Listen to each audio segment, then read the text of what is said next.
Hai, welcome back to our channel, Alrich Family Vlog. Alrich Family kali ini akan berkunjung ke Candi Borobudur. Candi Borobudur merupakan salah satu objek wisata Indonesia yang telah mendunia. Tiket masuk ke Borobudur dapat dibeli melalui situs borobudurpark.com. Jam operasional Candi Borobudur dari pukul 6.30 pagi hingga pukul 16.30 waktu Indonesia Barat. Tak hanya sebagai tempat wisata, peninggalan bersejarah ini juga berfungsi kembali menjadi salah satu tempat keagamaan dan ziarah agama Buddha di Indonesia. Candi Borobudur merupakan monumen Buddha terbesar di dunia. Kita ambil sendal, tidak boleh pakai sendal yang kita. Ada aturan baru bagi pengunjung yang ingin menaiki Candi Borobudur, yaitu pengunjung wajib menggunakan sendal khusus atau upanat untuk mencegah kerusakan pada candi. Halo, mau kemana? Ke candi. Halo, topinya pakai.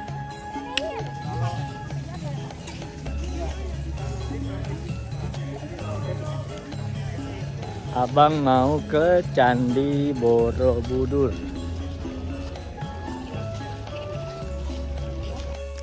Bangunan ini dibangun sejak abad ke-9 dan merupakan salah satu cagar budaya yang banyak dikunjungi wisatawan domestik maupun mancanegara.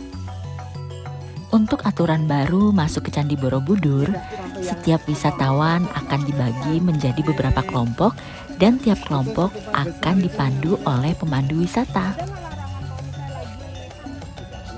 Halo. Kita di mana?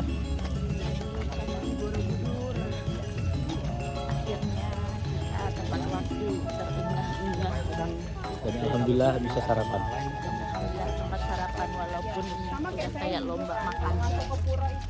Ica nenek. Liatin sendalnya. Nah, sendalnya dari Borobudur. Asal kata Borobudur itu dari dua kata, dari kata Boro sama Budur. Boro itu dari kata bara, dari kata sama kata bara biara. Budur itu dari kata berdulur. Berdulur itu artinya di tempat yang tinggi atau dulur. Borobudur biara candi yang berada di tempat yang tinggi. Kalau Candi Borobudur ini umurnya sudah sekitar 1.200-an tahun. 1.200 tahun, karena berdasarkan beberapa prasastinya Candi Borobudur ini dibangunnya waktu kerajaan Mataram kuno oleh Raja Samaratungga dari dinasti Sailendra atau Wangsa Sailendra atau 8 Masehi sampai pertengahan abad 9 Masehi. Sekarang udah nggak boleh naik ke atas tuh Pak ya. Kalau ada di 2018 masih boleh naik ke atas. Ya, jadi sebelum pandemi itu masih bebas sampai ke puncak sana. Jadi begitu pandemi ditutup, sekarang dibuka lagi baru tahun ini mulai Maret itu sampai lantai 9. Tapi kita nanti bisa naik bangunan candi juga, tapi lantai 9. Kalau yang tempat yang kita bisa ini Pak, saya lupa. Ya, jadi ada dulunya itu ada patung yang di dalam stupa itu yang disebut patung Kunto Bimo. Kunto Bimo, patung keberuntungan atau laki juga ini. Itu kan katanya kalau kita menyentuh patung di dalamnya, kalau dapat atau kena dari patungnya, dari manisnya, keinginannya, doanya terkabul. Tapi mitos ya, ternyata banyak orang kita itu yang karena percaya ingin menyentuh patung di dalamnya, memanjat stupa, akhirnya batu-batunya stupa itu rusak, tergerus. Jadi itu udah nggak boleh lagi ya Pak. sekarang nggak boleh lagi. Jadi itu simbolisnya itu usaha kita sebenarnya ya. Jadi kalau kita punya keinginan untuk menggapainya ya harus sungguh-sungguh sampai dapat sampai atas, sebenarnya tidak sampai tengah aja. Ini berarti kita naik sampai Nanti sampai sana itu yang kelihatan orang di atas itu, itu ya. yang atas. Oh, atas Pak.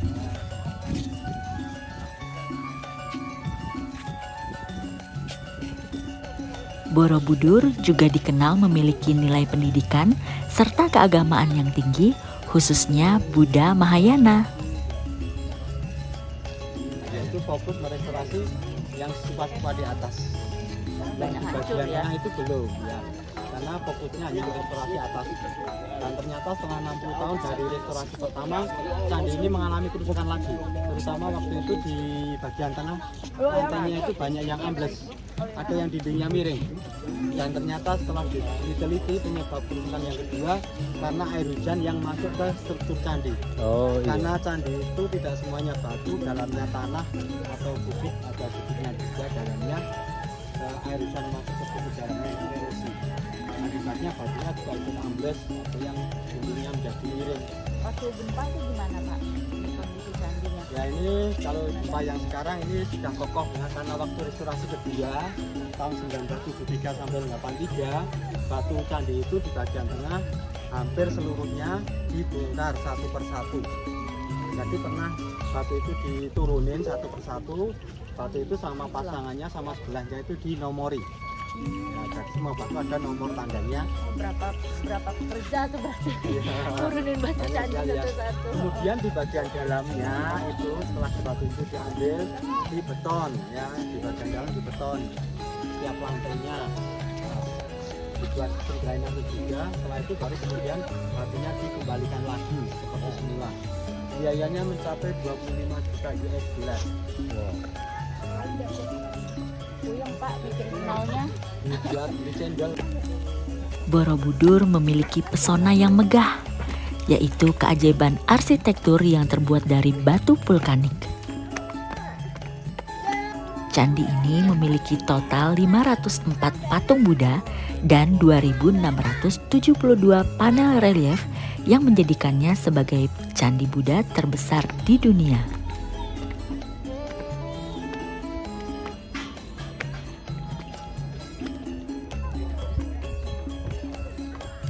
Nenek olahraga pagi naik ke Candi Borobudur. Iya, akhirnya sampai juga.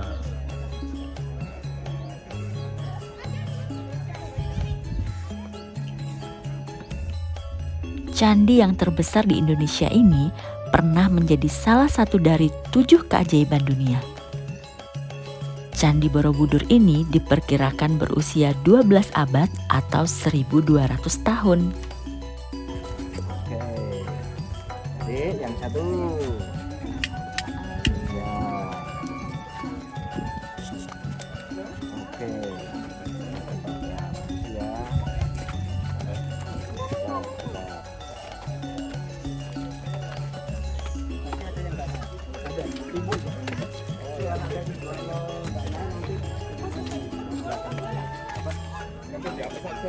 Apa di atas ya?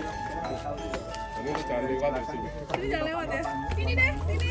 Di atas sama kita. Oh gitu. Ayo. Back here.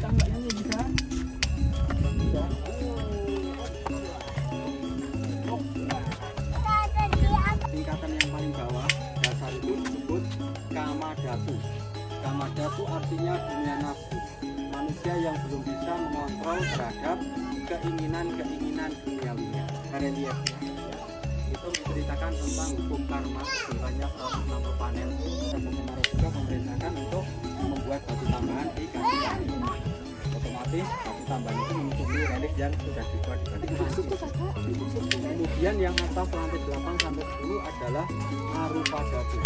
Arupadatu dunia tanpa rupa atau dunia kesempurnaan, artinya manusia yang sudah tidak lagi memikirkan hal-hal yang bersifat duniawi. Jadi kalau mereka umat Buddha itu beribadah di candi dari lantai bawah dengan berkeliling arah jarum jam pradaksina ya, itu simbolisnya dari lantai bawah yang masih punya keinginan banyak keduniawinya, orientasi duniawi, semakin ke atas semakin meninggalkan doanya yang paling atas. Kemudian di sini banyak juga reliefnya atau pahatannya. Kalau di candi ini reliefnya itu jumlahnya mencapai 2.672 panel relief. Yang hitam itu semua ya. Gitu. 2.672 panel. Ada relik yang bercerita itu 1460 panel relief, jumlahnya 1212. Termasuk yang ini yang ada ceritanya, karena ini candi peninggalan dari agama Buddha. Ini ada ceritanya tentang sang Buddha atau Siddhartha Gautama dari sebelum lahir sampai nanti lahir di Taman Lumbini, kemudian ke Saka atau bulan pertama, kemudian dia mengajarkan yang terakhir di agama Buddha. Kemudian relik yang di sini itu beda cerita. Kalau yang di belakang ini tentang reinkarnasinya. Jadi kehidupan Siddhartha di masa lampau itu ada 3 panel, 3 panel cerita, 4 panel cerita. Dari cerita-cerita ini ada ajaran moral atau nilai filosofi. Ya, dari sini ini ya. Jadi diceritakan ini. Ini ada 4 panel satu cerita. Pada zaman dahulu ada seorang raja. Raja ini namanya Raja Sibi. Raja Sibi ini raja yang sangat kaya raya, tapi dia sangat dermawan, sangat baik hati. Digambarkan di sini raja ini punya pundi-pundi kekayaan.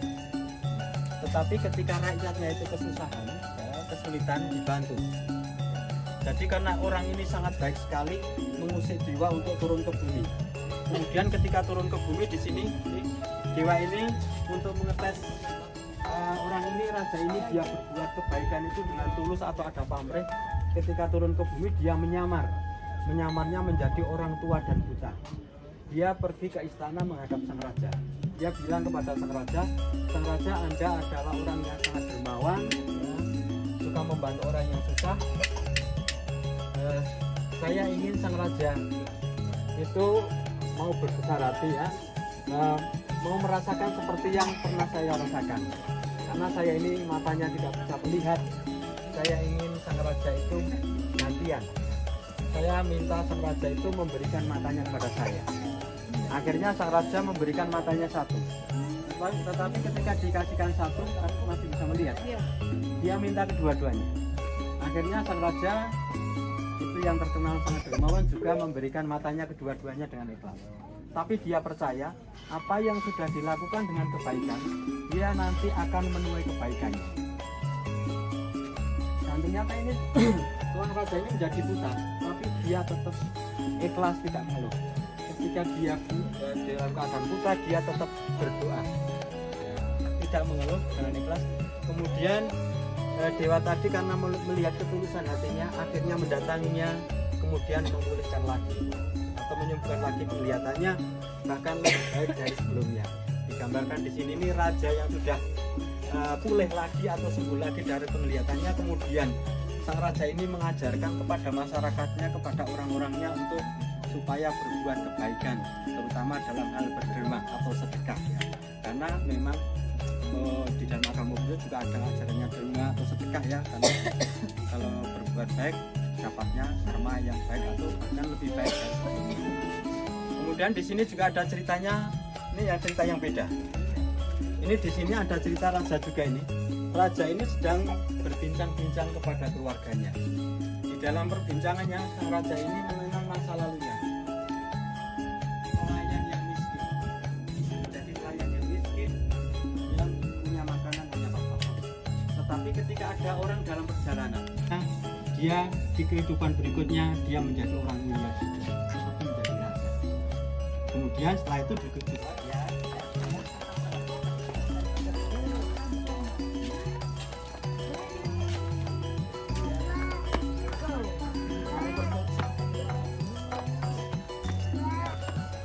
Naik.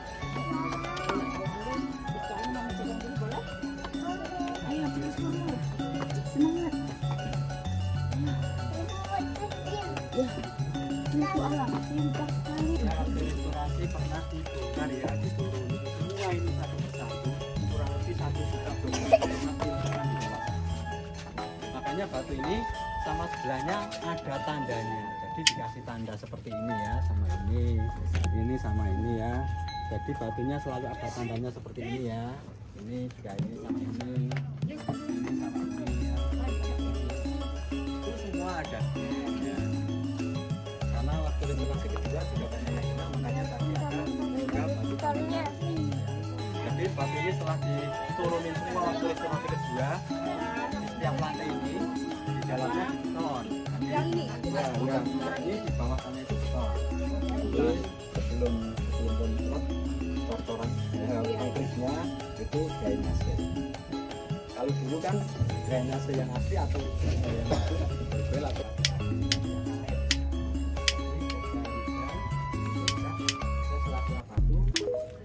sana ada pipa yang dimasukin tali atau kawatnya diangkat setelah ada space atau rongganya bisa digeser. Kemudian waktu restorasi kedua ini ya untuk melindungi dinding ini supaya tidak lembab kena rembesan air hujan, di atasnya itu dilapisi lantainya untuk tegak airnya itu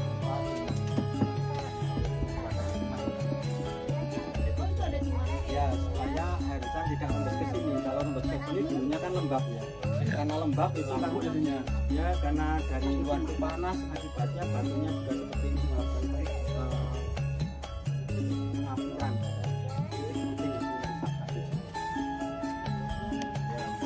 Ya, nanti di atas itu ada berapa sampai itu ada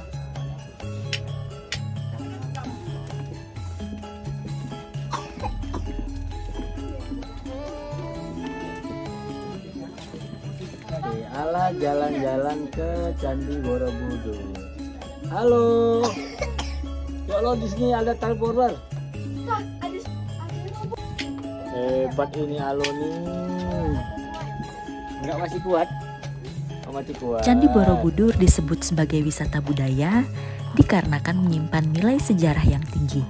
Megahnya arsitektur Candi Borobudur, luas area dan juga sejarahnya membuat candi ini menjadi salah satu warisan budaya dunia yang ditetapkan langsung oleh UNESCO pada tahun 1991.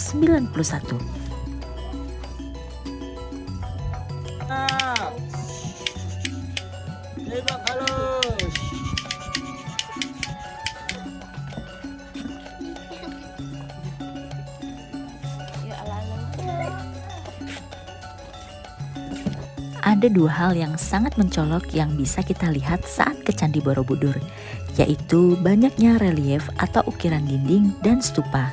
Selain itu, kombinasi dari kedua hal ini menjadi daya tarik keindahan Candi Borobudur yang menjadi magnet bagi siapa saja yang berkunjung ke sana. Ayo kita cari. Alah? Ada mutu?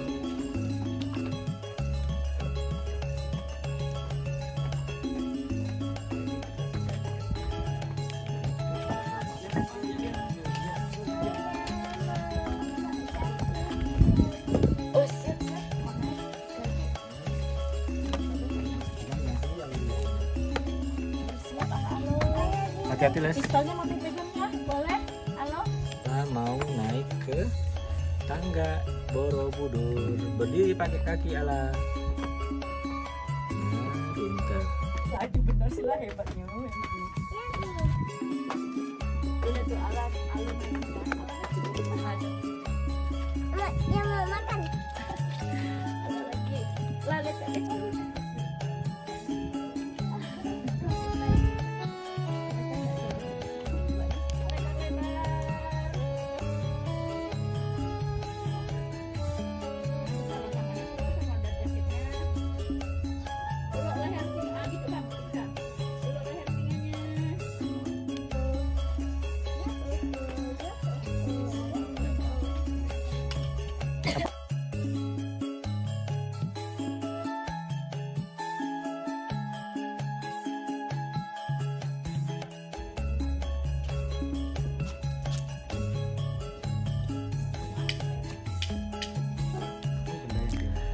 Salah satu ciri khas Candi Borobudur adalah relief batu yang mengelilingi dindingnya. Terdapat lebih dari 2.600 relief yang menggambarkan ajaran Buddha, perjalanan spiritual, serta kehidupan sehari-hari masyarakat pada masa itu. Jumlah stupanya ada 32, lantai 9 ada 24, lantai 1 ada 16. Kalau sama satu stupa itu hanya 73.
Salah satu yang kerap dilakukan pengunjung Candi Borobudur adalah merogoh stupa untuk menyentuh patung Buddha yang ada di dalamnya. Hal ini terkait dengan beberapa mitos yang menyebutkan adanya keajaiban yang bakal terjadi jika kita berhasil menyentuh patung. Tak sedikit wisatawan yang berlomba-lomba merogoh patung arca yang diberi nama Kunto Bimo di pelataran paling atas candi ini. Banyak yang masih beranggapan jika siapapun yang berhasil memegang tangan Kunto Bimo, maka apa saja yang diinginkan akan terkabul. Bagian dari arca Kunto Bimo yang dipercaya bisa membuat harapan terkabul ada dua, yakni jari tangan dan kaki.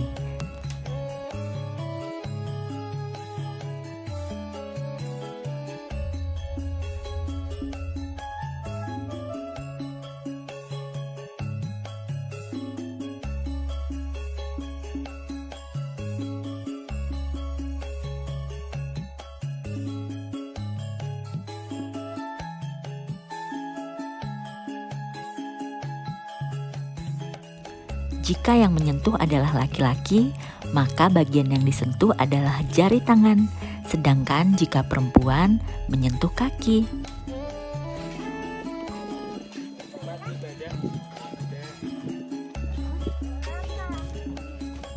Dia nanya ini gimana Om? Omnya puyeng jawab. Dipahat. Tanya lagi apa lagi mau ditanyakan? Ya. Gimana keluarnya? Dia nggak keluar.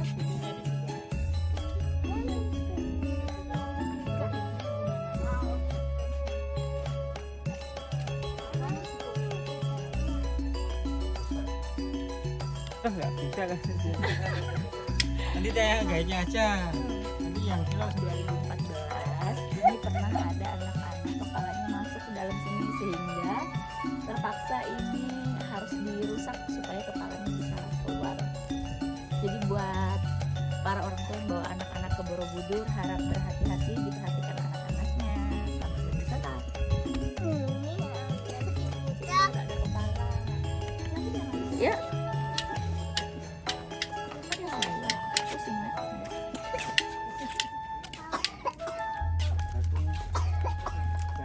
Di dalamnya kayak gini loh budanya.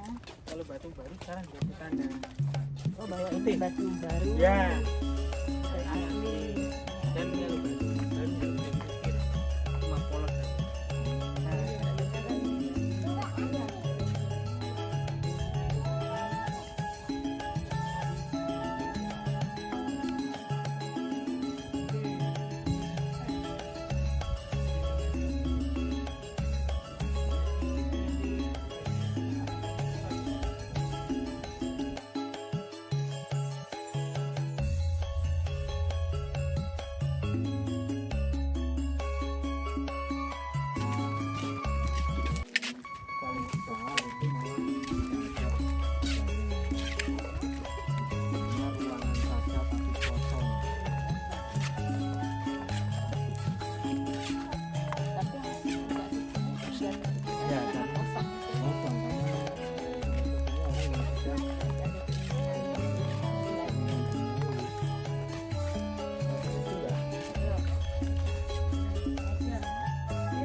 Alem Pak.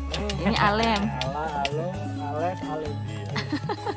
Ini dari Tertua. mana? Ya, dari mana? Saya dari tadi. Oh, dari mana? Ini turun lagi. Dari Pontianak Pak. Sudah apa belum? Terasa? Pada kali sakit. Ini kayak divaksin juga. Oh, udah makan? Oh, belum. Sama, cuma gini. Moto. Bah, mari ya. Kasih, Hati-hati. Kak. Halo Alis. Alif. Alif. Dadah ala Alif.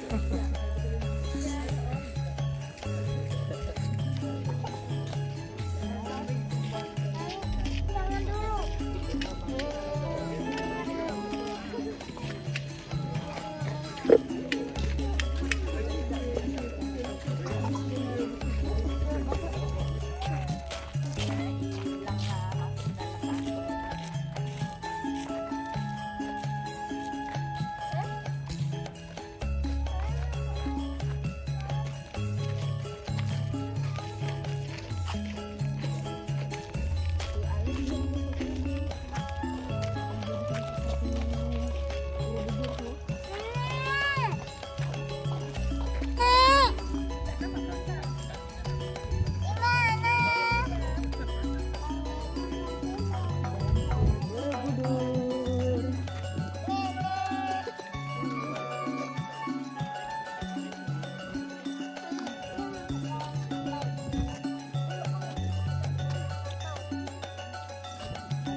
Halo.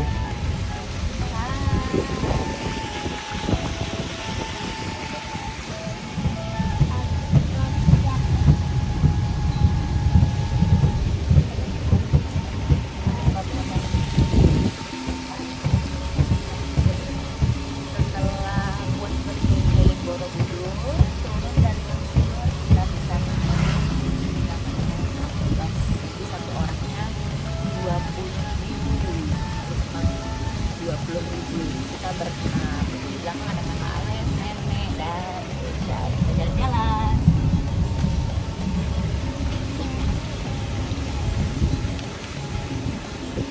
Dekat kayaknya ya.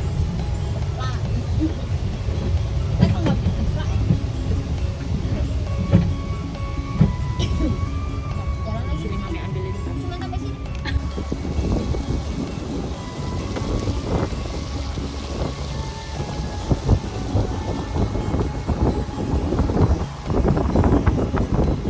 Kakak Ales, lihat belakang.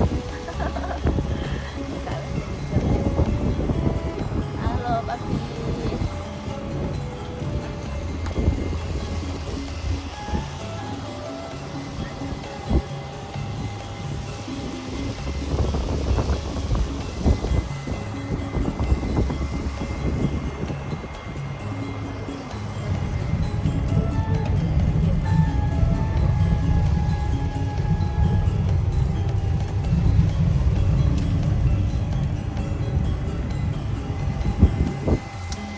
Dadah, halo. Halo. Halo. Dadah dong. Dadah.